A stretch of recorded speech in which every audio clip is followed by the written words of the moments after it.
Hi, Physics 1 students. Today we're going to talk a little bit about rotational motion. And the primary purpose of this video is to look at some examples. So we'll spend a little time introducing the ideas and then mostly look at example problems. So this is in chapter 10. And I will present it to you kind of in an analogy to what we talked about way back at the beginning of the course in chapter 2. And although this is new, I think you'll find that there's a lot of similarities to stuff that you already know. And we're going to start with rotational kinematics. So I think a good starting point for this is remember when uh, around chapter 5 we started talking about, and there will be some connections to previous chapters. So in chapter 5 we introduced centripetal acceleration, and if you remember, one of the things that we had made use of was talking about how the circumference of a circle was something we needed to be able to calculate the speed. And this would correspond to, going all the way around the circle. Now, what I want you to imagine now is, what if you don't go all the way around? So suppose you go through some portion of the circle, and that would correspond to some angle theta. Now, before you go all the way around, 2 pi is equal to the ratio of the circumference over the radius of the circle. If we're talking about just going partway around, this length, L, is going to be equal to theta times the radius, or to reorganize this in terms of theta, theta is equal to L over R. Thinking in terms of angle is basically the main framework that is underneath rotational motion.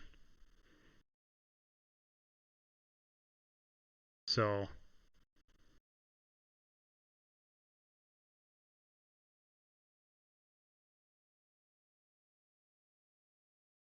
this is our starting point. Now, let me present to you kind of an analogy. So before, way back in chapter 2, we talked about how x, was some displacement, and that would have had units of meters. Well, now, in chapter 10, and in analogy to what we did before, the thing that we care about is theta, angle, and this would have units of not degrees but radians. You're going to want to work in radians. Before, we talked about velocity.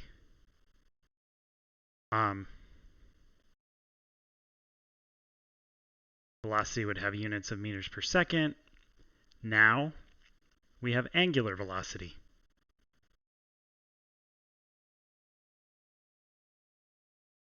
And it has units of radians per second. And just like how we talked about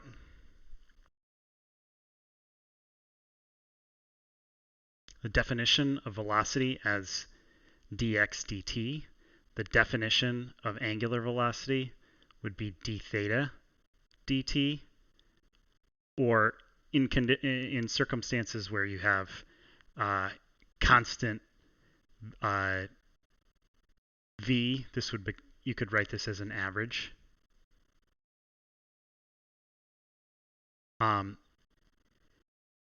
We talked about way back in chapter 2 acceleration, which had units of meters per second squared. Now we have angular acceleration,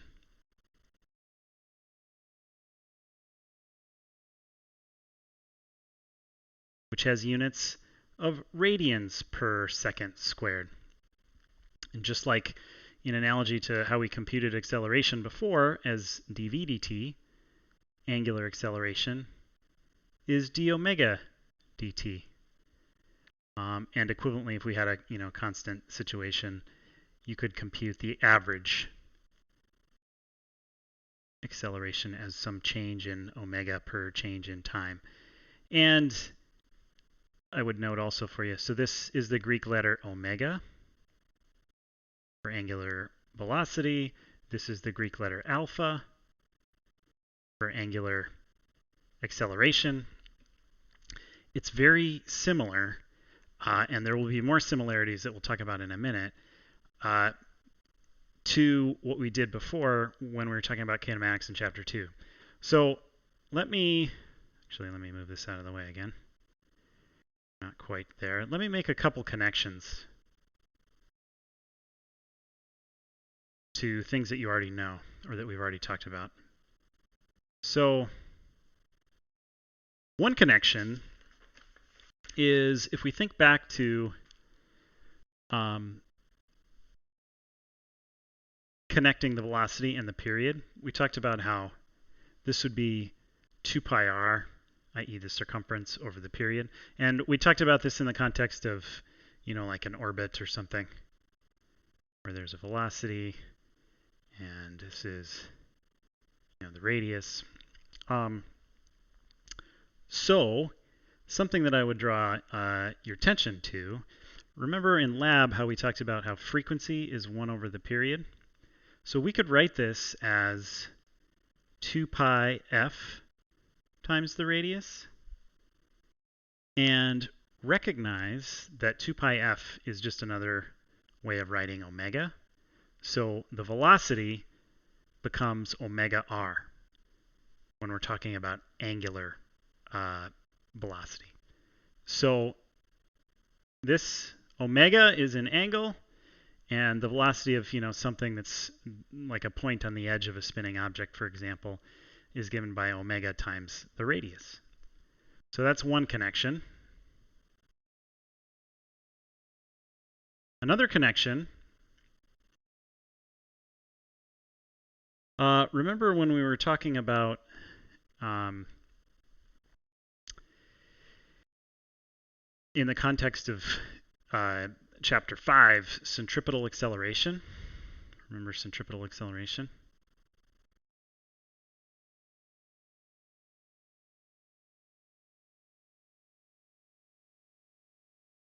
And this was the acceleration that was associated with something spinning.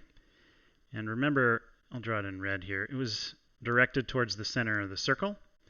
And we introduced it as v squared over r. Well, now that we have this new way of writing v, we can rewrite this as omega r quantity squared over r. And so this becomes omega squared r, is another way to write the centripetal acceleration. We have a new way of writing it.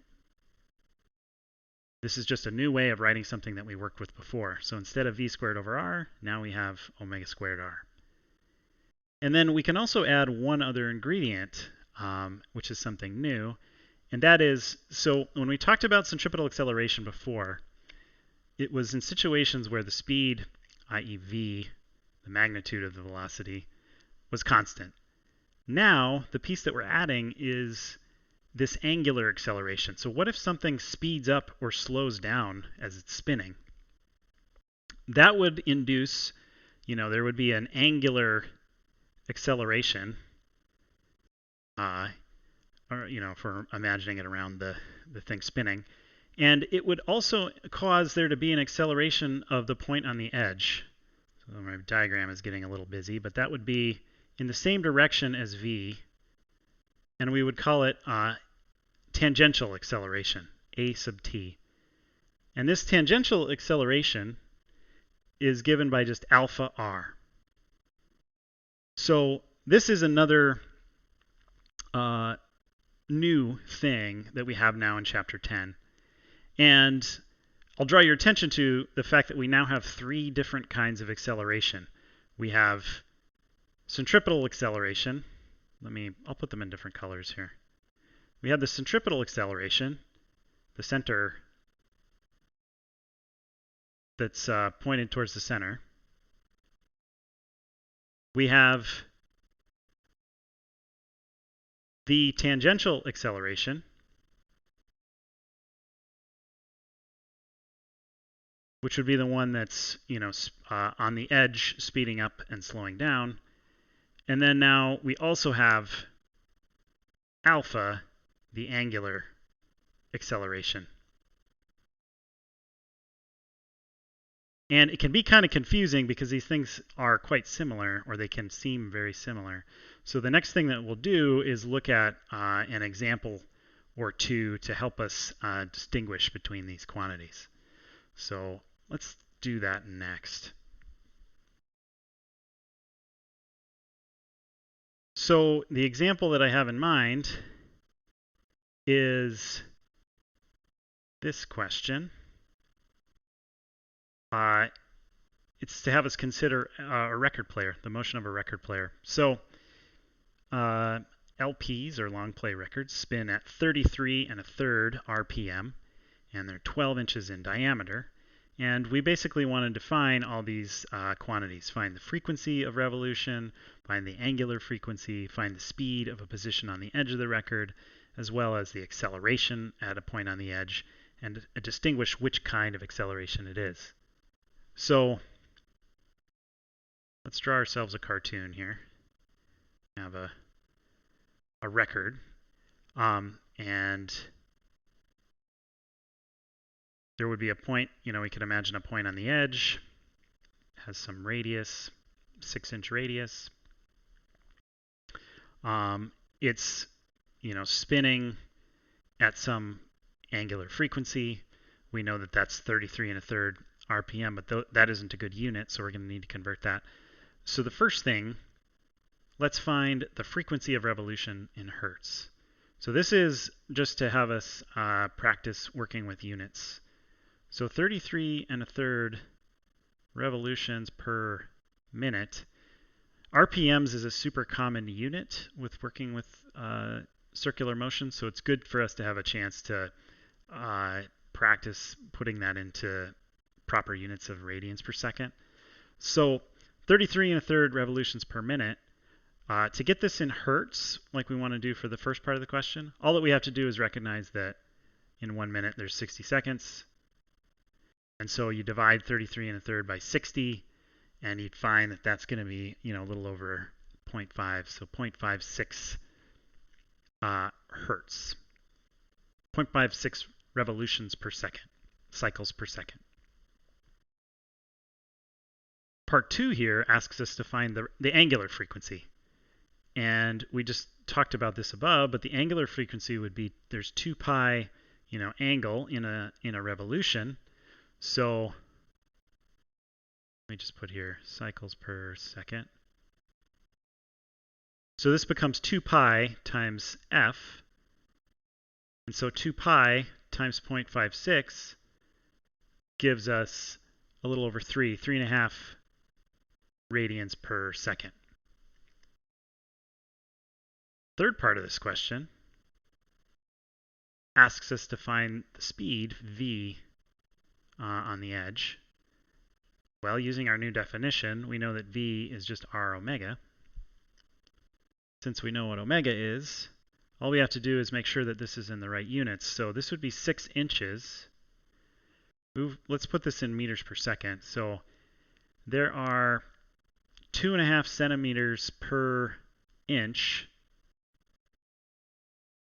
So more precisely, 0.0254 meters per inch. And then we would need to multiply that by our omega, 3.5 radians per second. And we would find that this speed is about 0.53 meters per second for a spot on the edge. Fourth part of this question is asking us to find the acceleration at a point on the edge. So to do that, we have to recognize we have these different kinds of acceleration floating around. So let's be very clear. We have the centripetal acceleration, and the tangential acceleration, and the angular acceleration. Well, since this thing is spinning at a constant rate, there's no angular acceleration. Since there's no angular acceleration and the tangential acceleration equals r alpha, this is also equal to 0, which leaves just the centripetal acceleration, which we would have calculated before as v squared over r, but now let's do it as r omega squared. So this would be, making our same unit conversion that we just did.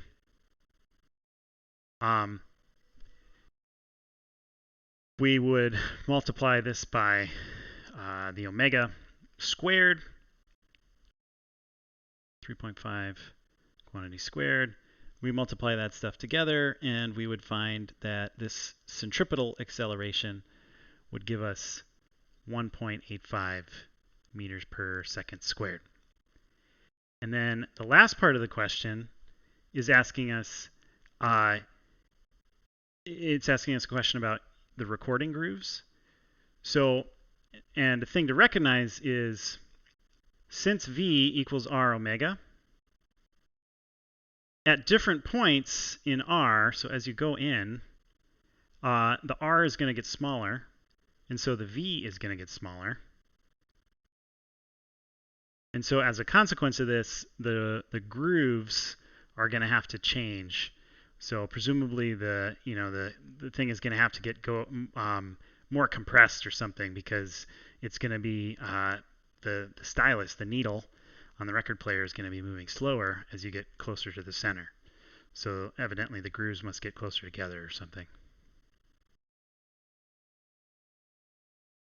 So hopefully that helps kind of with these different definitions. We'll talk about another problem. We'll talk about some more connections back to what we did before, and then we'll look at another problem. So the thing I want to build next is our kinematics equations. So also in analogy to what we did before, way back in chapter 2. Let me make a little room here. And then we'll come back to this question about the wheel. So if you remember back to chapter 2, when we were talking about kinematics,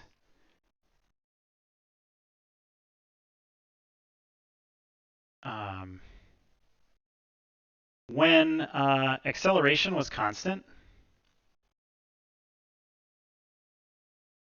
we had these helpful algebraic expressions. Remember v naught plus at. What else did we have? We had x equals x naught plus v naught t plus 1/2 at squared. And then we also had v final squared equals v initial squared plus 2ad. Well, now we have angular equivalence of these. So v becomes omega, the angular velocity, equals initial angular velocity plus alpha t. X becomes theta, so this would be theta naught plus omega naught t plus 1/2 alpha t squared. And v final squared, that would become omega final squared equals omega initial squared plus 2 alpha theta. So the math is exactly the same. You know how to do this stuff because you've dealt with this before. So let's look at an example where we can start to apply this. So this first example, scroll back up here, I'll try and keep everything on the same page. A 64 centimeter diameter wheel is uniformly accelerated about its center from 130 to 280 RPM in 4 seconds.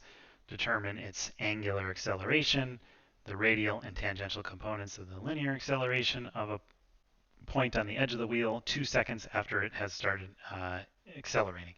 So first we want the angular acceleration, alpha. And to compute alpha, Well, actually, let's draw a picture a little bit before we get too far here. So we have a wheel, and it has a radius of, well, let's write it down here. The radius is 0.32 meters, and it's accelerating now. So it's speeding up. There's an alpha. And we want to find that alpha as well as the tangential acceleration and the centripetal acceleration. All right. So first thing, to find alpha, since it's uniformly accelerating, we can just use the average. And note that that would be the change in omega per change in time. And the change in omega would be omega final minus omega initial, of course.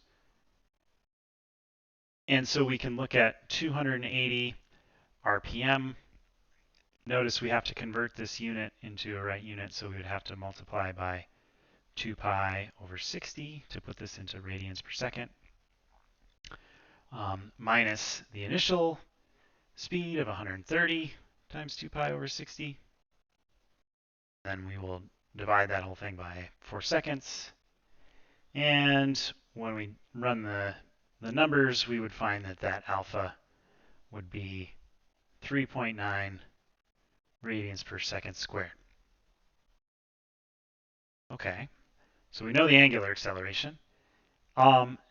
Now let's find the tangential and linear, or tangential and centripetal acceleration. So notice the tangential acceleration is easy enough because it's just r alpha. So this would just be 0.32 meters times 3.9. And we would find that this is equal to 1.25 meters per second squared. Now the centripetal acceleration, since it depends on v squared over r, or r omega squared as we're working with it now, we need to know what that omega is, because it depends on time because it's accelerating. And so we can use, well, we can steal this kinematics expression right here and note that this will be equal to r times omega naught plus alpha t, because we're at 2 seconds, and that whole thing squared. Okay, so we need to find omega. When we know what omega is, then we can compute the centripetal acceleration. So this will be 0.32 times, let's see, 130 times 2 pi over 60 plus our alpha, 3.9 times our t of 2 seconds. And then this whole thing would get squared. And when we run that, when we do the calculation there, we would find that the centripetal acceleration at t equals 2 would be 147 meters per second squared. And just to distinguish between these, let me denote this one. I'll put it in red to indicate that that's the centripetal acceleration is the one that's pointing towards the center. And the tangential acceleration, why don't I put it in blue, is the one that's along the direction on the outside edge. And then alpha, the angular acceleration, is in angle. So this gives us it's an initial shot at one of these using one of these kinematics expressions, kind of the simplest one, but also emphasizing these different accelerations. And so next, let's look at some more kinematics examples. So let's look at a couple more questions that let us make more use of these kinematics equations. So let me move this back up here. The first question, we have a centrifuge that accelerates uniformly from rest, try this here, to 15,000 RPM in 220 seconds. And we want to know how many revolutions does it turn through during this time. So this is basically an application of, that's kind of distracting. Let me move this down. This is an application of this expression. And when we say how many revolutions, we want to know basically pi, how much angle does it go through. And we can see that theta, so we don't know the initial theta, or we don't care about it. We just want to see, really the only part that's going to contribute is going to be the 1/2 alpha t squared, because it's starting from rest, so that means that this is 0. And we don't know whatever, if it's gone through any revolutions. It's not really relevant. So in order to compute this, we need to know what alpha is. And if this is uniform, we can get alpha just from the change in omega per change in time, because we're told the speed at the end. So we just have to compute this. This is 15,000 RPM. So again, multiplying by our conversion factor, 2 pi over 60, to convert this into radians per second. And that change in time was 220 seconds. And so when we run compute this, we would find that the alpha, the angular acceleration, is about 7.1 radians per second squared. So if we know alpha, then we can find theta from 1/2 alpha t squared. It's going to be 1/2 times our 7.1 times our t squared, 220 squared. We crunch these numbers, we would find that this is 1.7 times 10 to the 5th radians. Now, it doesn't ask us for this in radians, it asks us for this in revolutions. So to get this in revolutions, we have to convert back. So notice the number of revolutions would just be the angle divided by 2 pi. So 1.7 times 10 to the 5 divided by 2 pi would give us 27,500 revolutions. So this example lets us, make use of this second rotational kinematics expression. We have one more example that I want to have for you. So the last example, we have a cooling fan that's turned off while running at 850 revolutions per minute, and it turns 1350 revolutions before it comes to a stop. What's the angular acceleration? We're assuming again that it's constant and that we can use these algebraic expressions. And how long does it take for the fan to come to a stop? So let's draw a picture. I should have drawn a picture for the one above too. We have a fan, that's spinning around, and it's slowing down and coming to a stop. And the initial speed, angular speed, is 850 RPM. And we want to find alpha first. So for part A, alpha is what we're looking for. And this would be an example where we would make use of our last expression. We know what the final angular speed is going to be. We know the initial. We know also the number of turns that it went through. So we can solve this for alpha. Final angular speed, angular velocity is going to be 0. We know what the initial speed is, so let's solve this for alpha.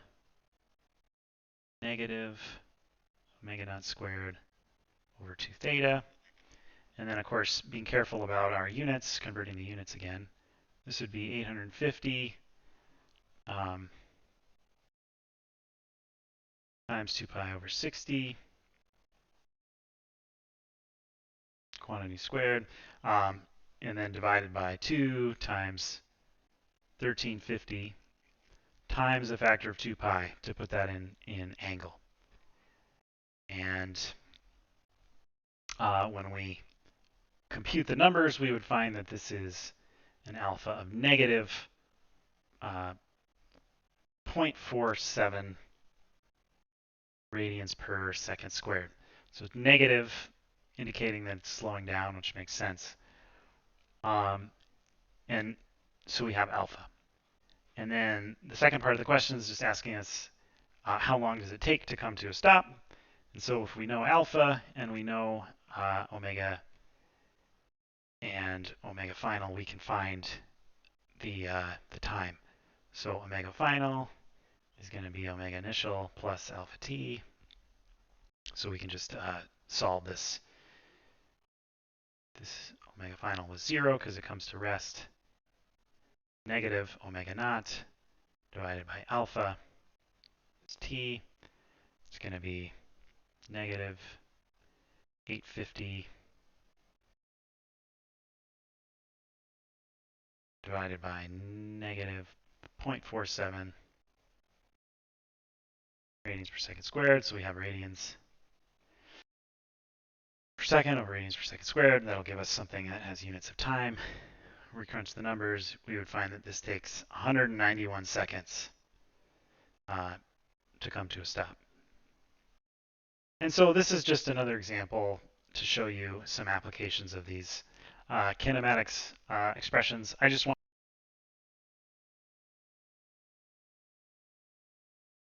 wanted to make sure that you had some examples that you could use.